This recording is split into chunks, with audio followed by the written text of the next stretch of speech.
Le chapitre 8 de ce cours de physiologie cardiovasculaire va parler encore de circulation sanguine et plus précisément du contrôle local du débit sanguin.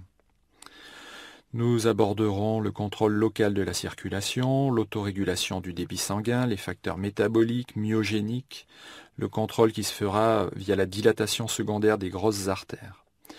Ensuite, nous aborderons, comme pour la pression artérielle, des contrôles nerveux et humoraux et traiteront des agents vasoconstricteurs et vasodilatateurs. Le plan de cours que nous allons utiliser est le suivant. Nous allons définir dans un premier temps les enjeux du contrôle local du débit sanguin. Un des principes fondamentaux de la circulation sanguine est que chaque tissu est capable de contrôler son propre débit sanguin en fonction de ses besoins métaboliques, autrement dit en fonction de ses activités physiologiques. Une question est de savoir de quoi est-ce que les tissus de l'organisme ont besoin pour fonctionner correctement. Une première réponse intuitive est évidemment l'apport de dioxygène aux tissus. Les cellules auront aussi besoin de nutriments divers et ne pourront fonctionner correctement si les déchets métaboliques s'accumulent au sein de ces tissus, ou encore si le pH intracellulaire des cellules qui composent ces tissus n'est plus physiologique, que la concentration des autres ions que les simples protons n'est plus physiologique non plus. Enfin, les hormones ou encore les produits à usage thérapeutique parviendront au tissu par l'intermédiaire du sang. Certaines de ces hormones seront même là pour contrôler ces débits sanguins. Il est donc bien important d'avoir une perfusion qui soit toujours correcte. À ceci, il convient d'ajouter que certains tissus auront des besoins particuliers. Par exemple, la peau intervient dans le contrôle de la température centrale par le biais de modifications du débit sanguin cutané. Nous reviendrons sur ces cas particuliers. On considère que plus le métabolisme d'un organe est important et plus son débit sanguin est grand. Dans la première colonne de ce tableau sont listés un certain nombre d'organes et de tissus. Vous y rencontrez successivement le cerveau, le cœur, les reins, le foie, les muscles au repos, etc. La colonne suivante indique quel est au repos le pourcentage du débit cardiaque qui va être attribué à chacun de ces organes et tissus.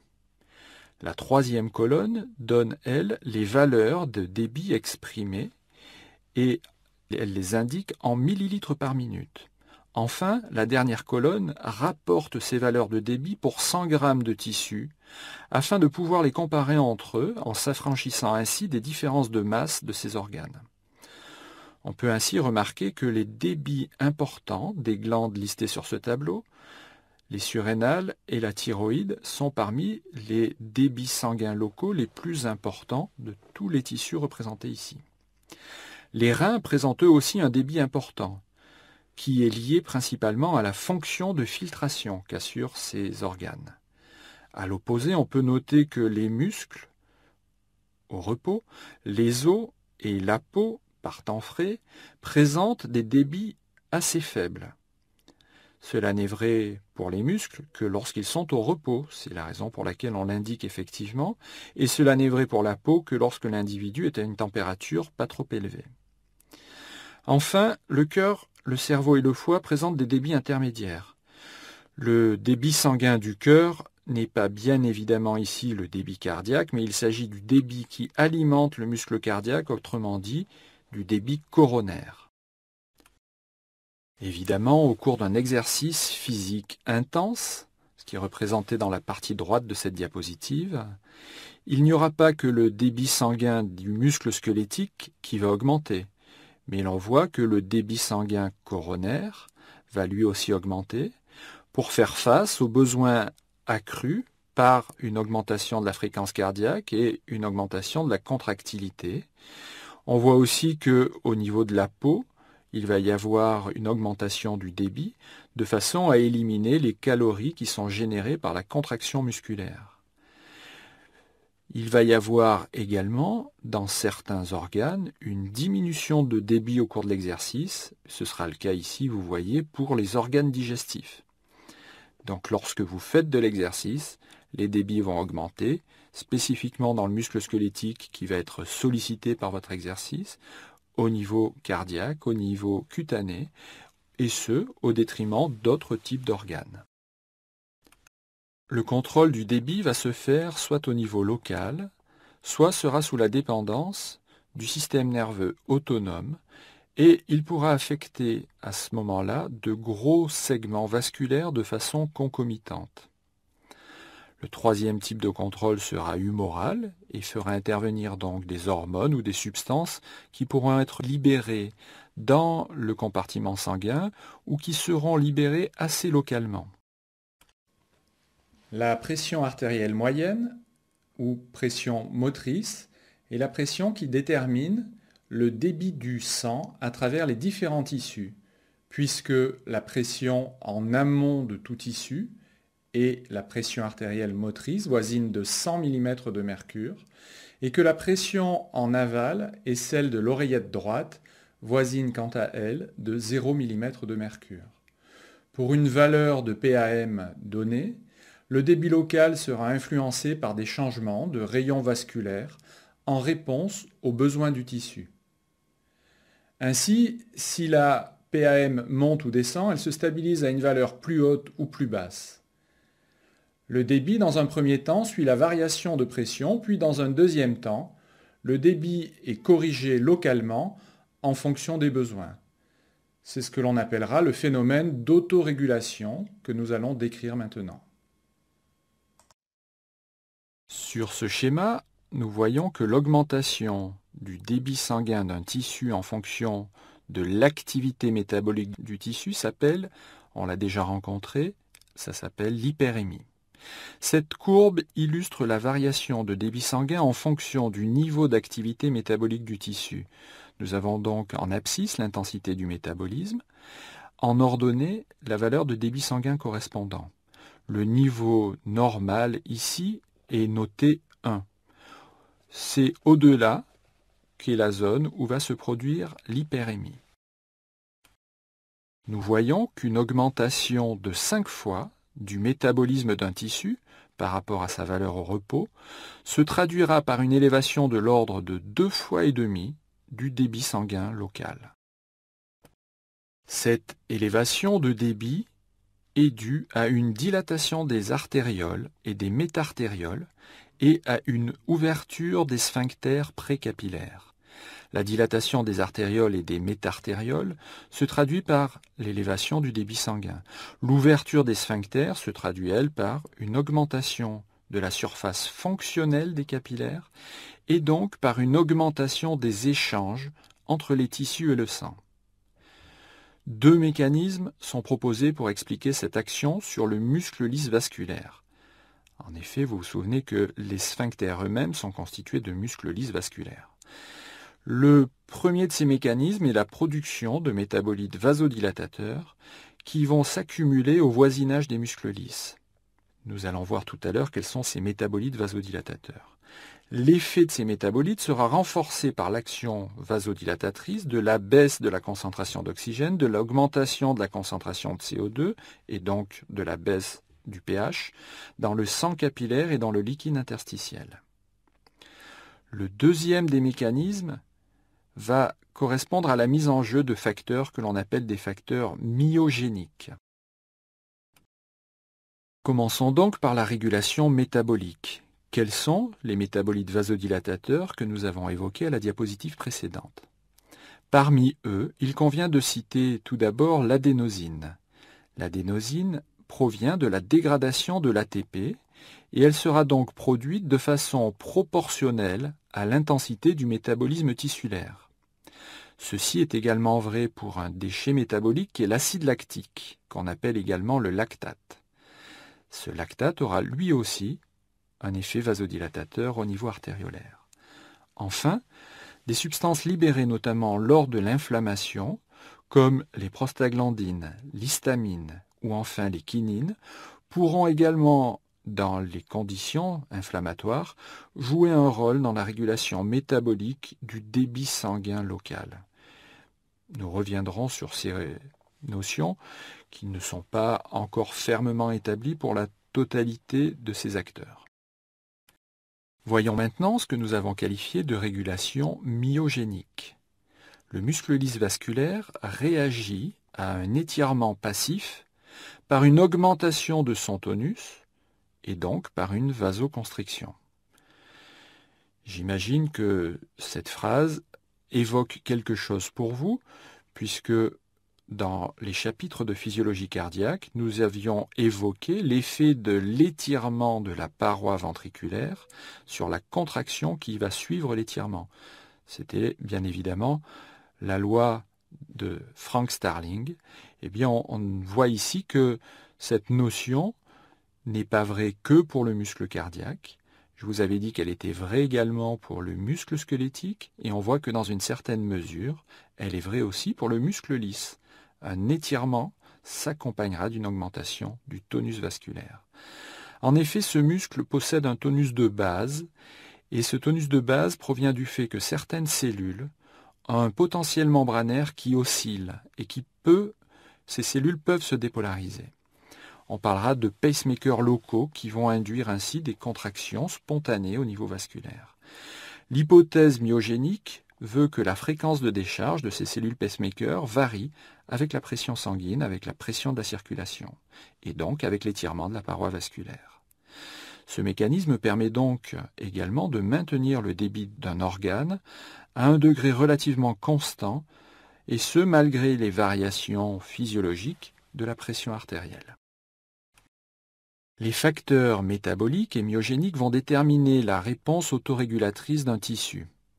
À la suite d'un blocage temporaire de la perfusion d'un tissu, il va se produire une augmentation de son débit sanguin dont l'intensité dépendra de la durée du blocage.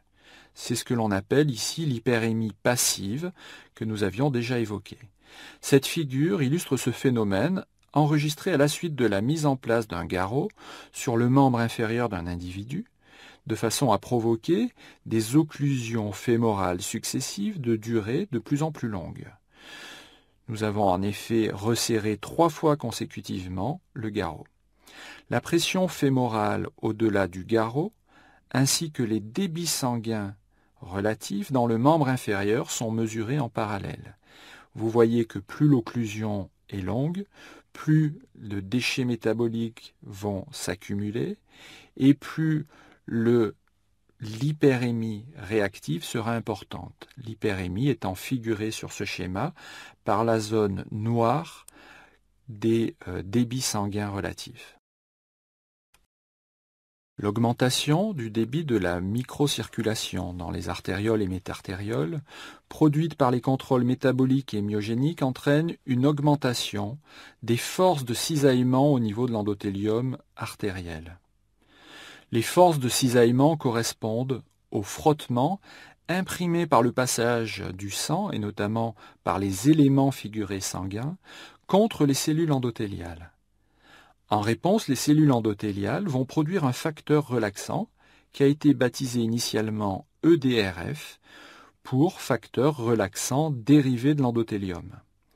Vous constaterez qu'il y a une inversion effectivement, puisque le F vient enfin et en français on va parler de facteur relaxant, parce que bien évidemment EDRF provient en fait d'un terme anglo-saxon.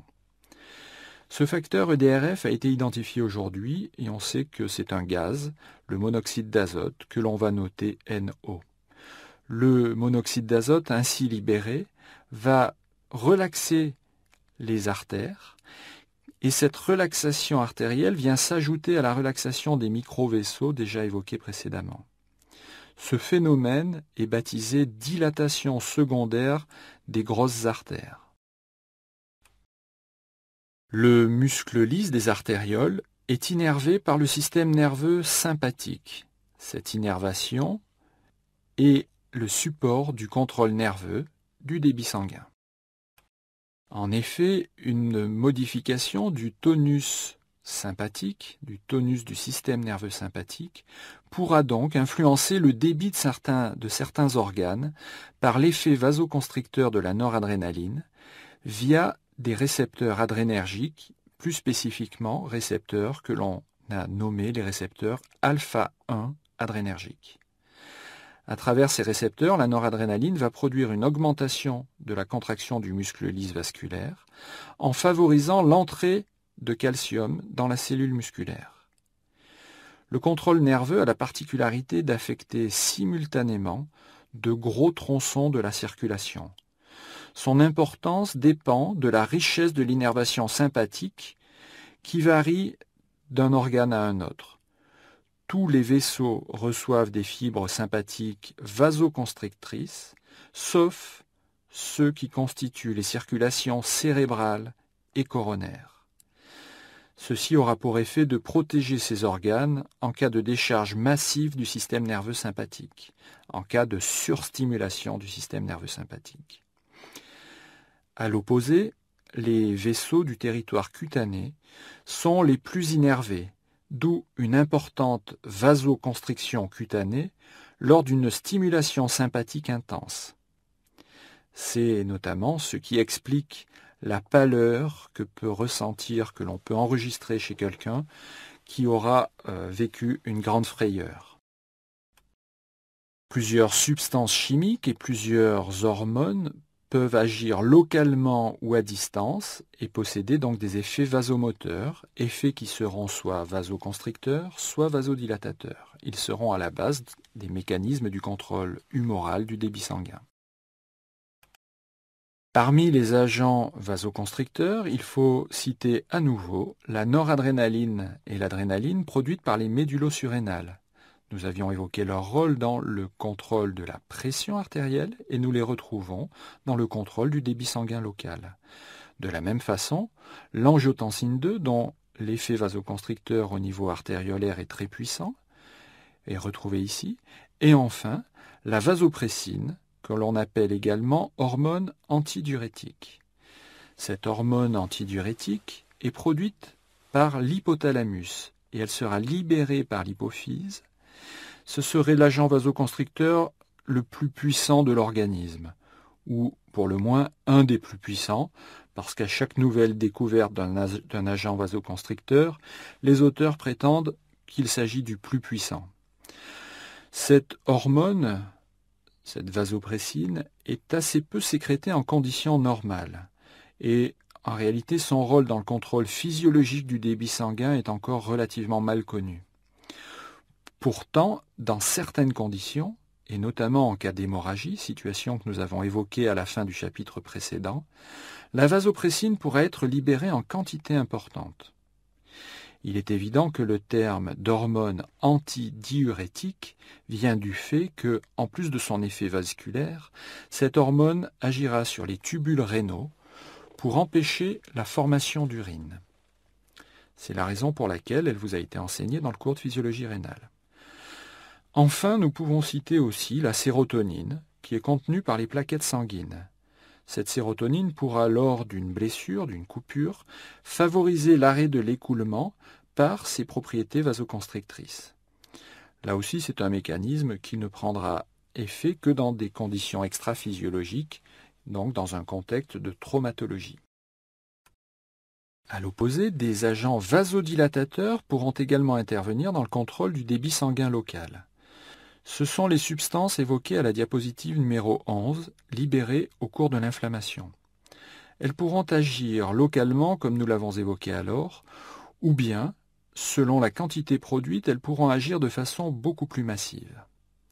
Nous retrouvons donc un peptide de la famille des kinines, la bradykinine, dont le rôle dans le développement des œdèmes est majeur. Notez ici que le préfixe brady peut évoquer faussement pour vous le terme de bradycardie. Il est utilisé dans le terme bradykinine parce que cette hormone a été décrite initialement pour sa capacité à entraîner une contraction lente de l'intestin. Son action vasomotrice s'est révélée secondairement beaucoup plus marquée, et c'est surtout cette action physiologique que nous retiendrons. L'histamine, pour sa part, est un peptide produit par, ou en tout cas libéré par les mastocytes et les basophiles lors de phénomènes inflammatoires ou allergiques. Elle aura une action similaire à celle de la bradykinine. Si vous souffrez vous-même d'allergie, vous avez probablement été traité par des médicaments que l'on appelle des médicaments antihistaminiques. Les prostaglandines, enfin, sont produites par tous les tissus de l'organisme à partir d'un même dérivé qui provient des phospholipides membranaires que l'on appelle l'acide arachidonique. C'est une famille de composés qui présentent de multiples effets physiologiques, parmi lesquels des effets vasoconstricteurs, mais pour les plus nombreux d'entre eux, des effets vasodilatateurs. C'est la raison pour laquelle nous avons indiqué les prostaglandines dans cette liste des agents vasodilatateurs. Il faut toutefois bien reconnaître que leur participation au contrôle du débit sanguin local est encore assez mal connue. Il existe là aussi des médicaments susceptibles de limiter la synthèse de ces prostaglandines et auxquels vous avez déjà été vraisemblablement exposé. Je parle de médicaments comme l'aspirine, tout simplement, ou encore comme les médicaments que l'on appelle les anti-inflammatoires non stéroïdiens. Les notions que je vous demanderai de retenir sur ce court chapitre portant sur la régulation des débits sanguins locaux sont les valeurs des débits sanguins en conditions de base. En effet, pour une fois, je vous demanderai de retenir quelques chiffres, au moins pour ce qui concerne donc le cœur, le cerveau, le muscle, la peau. De façon intéressante, vous avez noté sans doute qu'au niveau des os, il existait également un débit sanguin. On a quelquefois trop tendance à considérer les os comme étant des structures un peu minérales, mais ce sont des structures physiologiques de première importance. Je vous demanderai également de vous rappeler de l'effet de l'exercice physique sur ces débits, et donc des modifications de répartition des masses sanguines au cours de cet exercice. Enfin, les caractéristiques des régulations métaboliques et myogéniques, ainsi que les facteurs impliqués dans les mécanismes nerveux et hormonaux des débits sanguins, me paraissent essentiels. Je vous remercie de votre attention.